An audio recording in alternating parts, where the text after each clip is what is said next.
那现在这台卡宴呢，我的油门踏板已经踩到底了，但是发动机转速上不了2000转，车速呢只能维持在60左右啊。整个车呢一耸一耸的，咔咔咔咔响。除了这些现象以外呢，它还会出现一个启动延迟的问题。那当时这个车呢是客户去昆明啊，在昆明的路上还有100多公里的时候，突然间出现油门踩到底，车的只能跑到60多，强勉呢把这个车开到昆明，但是由于赶时间提前飞回来了，后面就用板车把这个车拖回来找我们来维修。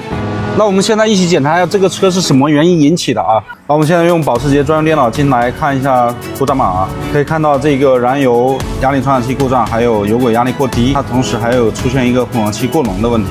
那像这种问题呢，我们先从这个燃油的低压压力测试来启动车。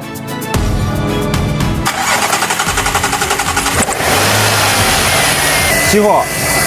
现在可以看到这个低压的燃油压力啊，它一直是在表征在往下降的，这边有地方泄压啊。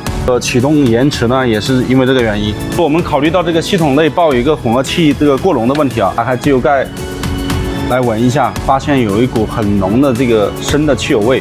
现在接下来我们接着要拆解这个高压油泵，我们可以看到这个弹簧这个位置呢，被泄漏的汽油的冲刷的是非常干净。正常来说呢，这个弹簧上面呢是布满了这个机油的。